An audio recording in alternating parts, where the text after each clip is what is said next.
जय गुरुदेव, जय माँ गायत्री। सभी को मेरा प्रणाम। आज फिर से पूज्य गुरुदेव के मार्मिक संस्मरण को हम जानेंगे। बात करेंगे पूज्य गुरुदेव के मार्मिक संस्मरण के बारे में। आज हम जानेंगे जब पूज्य गुरुदेव को मौसमी का रस पिलाया गया तब क्या घटना हुई थी। उसी घटना को हम आज इस वीडियो में जानेंगे। आइए शुरू करते हैं। जब गुरुदेव को मौसमी का रस पिलाया, हम गुरुदेव के साथ आनंद के दौरे पर जा रहे थे। उस दिन गुरुदेव को बुखार था। जाते समय माताजी ने हमसे कहा, बेटा गुरुदेव का ध्यान रखना। हमने कहा, हम पूरा ध्यान रखेंगे। जब बड़ौदा स्टेशन आने वाला था, गुरुदेव ने कहा, स्टेशन जाकर तू हल्ला मत मचाना कि गुरुदेव को बुखार है। हमको समझा दिया। स्टेशन आया, तब वहाँ पर बड़ौदा और आनंद के बहन भाई स्टेशन पर स्वागत करने आए। स्वागत करने के बाद आनंद के लिए कार में गुरुदेव को बिठाया। आनंद में गुरुदेव का जुलूस निकाला गया। करीब 3 घंटे जुलूस में गुरुदेव को कार में बैठे रहना पड़ा। जहाँ पर यज्ञशाला थी वहाँ पर जुलूस पहुँच गया। वहाँ पर गुरुदेव का प्रवचन हुआ। इससे बुखार और बढ़ गया। हमको बड़ी चिंता लगी रही। उस समय आनंद शाखा ही गुजरात में सबसे अच्छी शाखा थी। वहाँ पर हमारा गुरुदेव के साथ 5-7 बार जाना हुआ। सभी भाई बहन से हमारी जान पहचान भी हो गई थी। वहाँ पर डॉक्टर आशाराम जी मिशन का बहुत काम करते थे। उस समय 8-10 भाई ही अच्छा कार्य करते थे। हमने डॉक्टर आशाराम से कहा, गुरुदेव को बुखार है, तुम हमारा नाम मत लेना। उनके चरणों को स्पर्श करोगे तब तुमको मालूम पड़ जाएगा।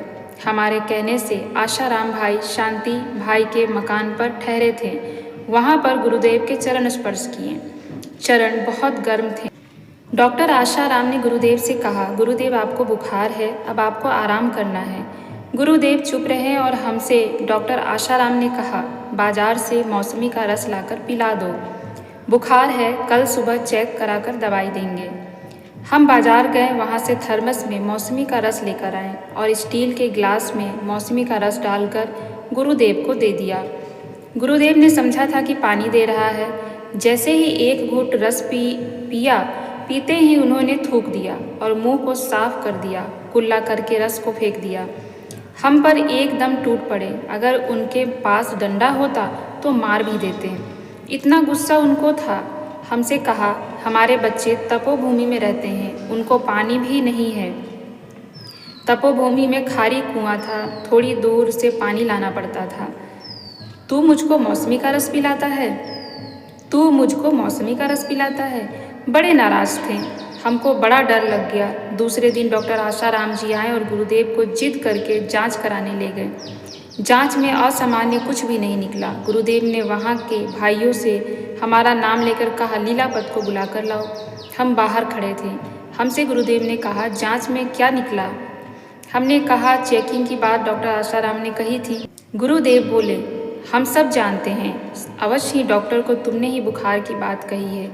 हमसे कहा, बेटा हमारी कोई बीमारी नहीं है। कभी भी जातीय तत्व शरीर में आ जाता है तब बुखार के द्वारा निकल जाता है। हम ठीक हैं, तुम चिंता मत करो।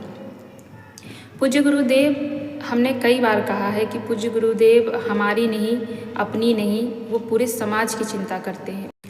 पूज्य गुरुदेव सदैव समाज के बारे में और अपने बच्चों के बारे में ज़्यादा सोचते थे, उनके बारे में ज़्यादा ध्यान देते थे।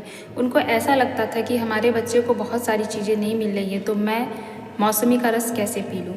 इसी कारण उन्होंने उसे उगल दिया और इसीलिए उन्होंने लीलापत जी को डांट भी लगाई।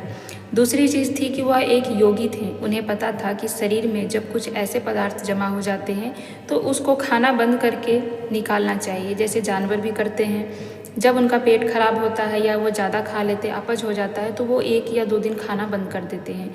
इससे क्या होता है, हमारे शरीर के विजातीय पदार्थ निकल जाते हैं और हमें बीमारी से लड़ने में मदद मिलती है और शरीर को भी थकान महसूस नहीं होती है उस विजातीय पदार्थ को निकालने के लिए। क्यों? क्योंकि एक विजातीय पदार्थ को निकालने में उसे श्रम करना पड़ता है, दूसरा आपने दोबारा भोजन जो डाला है उसको पचाने के लिए भी उसे कार्य करना है।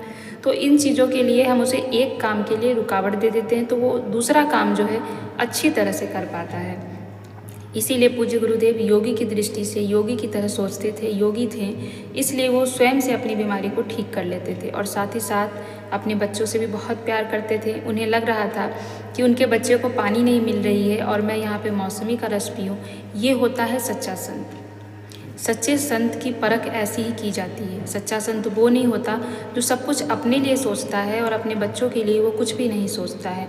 आज समाज में बहुत से आपको ऐसे उदाहरण मिलते हैं जिसमें आपको ये तो देखने को मिलेगा कि जो व्यक्ति है वो स्वयं अपने लिए सारी सुख सुविधाओं का ध्यान रखता है, अपने लिए सब कुछ करता है, पर जो उससे जुड़े हैं उसके बारे में वो कुछ नहीं सोचता। यहाँ पर किसी का नाम लेना उचित नहीं है। आप लोग भी न्यूज़ देखते हैं, आप लोग भी सारी जानकारी रखते हैं, आपको भी पता है कि कहाँ पर क्या हो रहा है। पर हमारे गुरुदेव सबसे भिन्न है, हमारे गुरुदेव सबसे अलग हैं और वही तो है उनकी सबसे बड़ी खासियत जो हमें उनसे जोड़े रखती है